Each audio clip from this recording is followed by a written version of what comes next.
You directed a lot of students in your field schools over the years, and then this summer also. What is it that you think the students get out of doing this kind of work? Well, I think one of the main things that they get is, in addition to the skills in doing field archaeology that we try to teach them, is the ability to work with real artifacts and artifacts that can be linked directly to the African American community during the Comstock. And again, it comes back to the idea of time travel and traveling at a time. Museums always take advantage of the fact that real artifacts are much more appealing to individuals. They can transport individuals more readily into the past than any other form. And so I think that students recognize this. There's a thrill in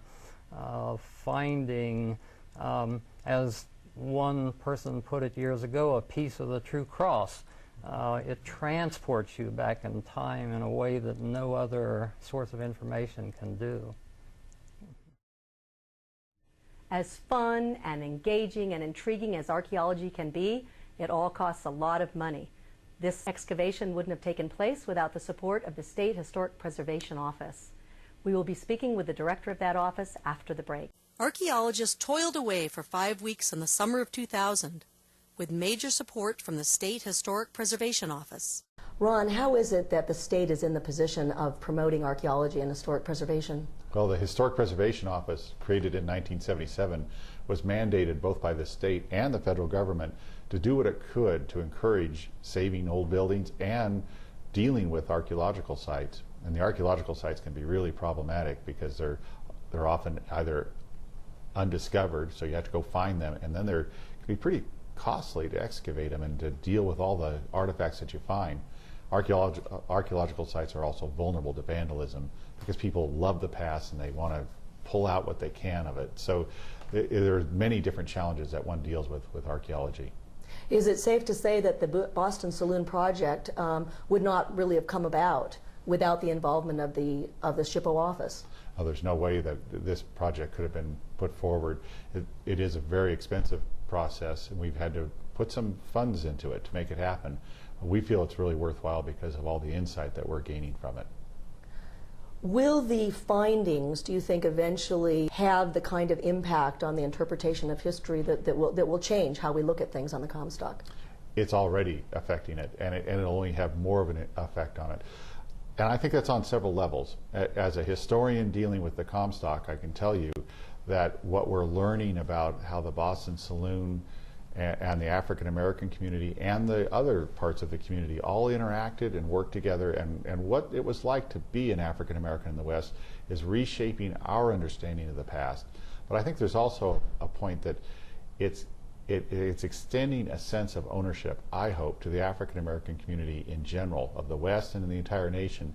They can now come to a place like Virginia City, made famous on television with the Cartwrights and the Bonanza and all that, and famous in its own right as a mining district. But now they can come here and say, this was our part of the nation's history also. We helped build this place. We lived here, and it's our place as well. Now, it's true of every ethnic group, and every ethnic group should find a home there in one sense or another. But this is what we can do for the African American community, and it enriches the tapestry that we can present to the tourists in general. I think a lot of people are very interested in archaeology, whether they have any training or not. Are there ways that people can get involved in this in their own communities? The excavations we've done up there, the full gamut of them, but at the Boston Saloon was a good example that would not have been possible without volunteers. The state plays a role, but the volunteers are essential. So we really need people to come up there. When we have excavations frequently during the summer, and we try to advertise them, we try to make sure that people are aware of them. They can call this office early in the summer, or better late spring, and ask if there's some excavations that they can help out with. And we'll try to find a slot for anyone who's interested in. There are 2 amateur organizations, one in the north and one in the south. They have provided a great deal of assistance for these kind of efforts, and we welcome their participation. people can join those amateur organizations, or they can come directly and join the excavation, and they don't have to have a lot of training. There's training on the spot. And you know, school kids just love the archaeological excavations, and the screening especially, they help with by picking through the screen and finding artifacts. It's a real discovery process, very exciting, a lot of fun. So groups too, like Boy Scouts, Girl Scouts, 4-H, that kind of thing? We have had groups come up, and we've had individuals come up, both, and they're all welcome, and I hope everyone leaves a happy customer, and we get some labor out of them. So it's all, everyone wins. Do you have any excavations planned at this point in other parts of Nevada? We're hoping to start the kind of program that we have up on the Comstock. We're hoping that we can maybe start something like that in southern Nevada, but the dimensions are a little bit different. You know, we don't have the focal point of the Comstock Historic District that allows for a great deal of intensive archaeology in an urban environment. And there are other issues in the South, but we'd certainly welcome working with other people in the South, and we're looking at some sites that might be able to work there. There will be more excavations in Virginia City in the future, so there's lots of opportunities for the public to participate. That's great, and let's mention, just as we're winding up here, that Historic Preservation Week and Archaeological Awareness Week, which takes place in May every year. That's right. Has activities all over the state, things like historic tours, walks, and archaeological digs. People can go get their hands dirty. That's right. Take a look at our website. It's nevadaculture.org. We'll put that on the screen, as well as phone numbers of the SHPO office, and we certainly invite your participation.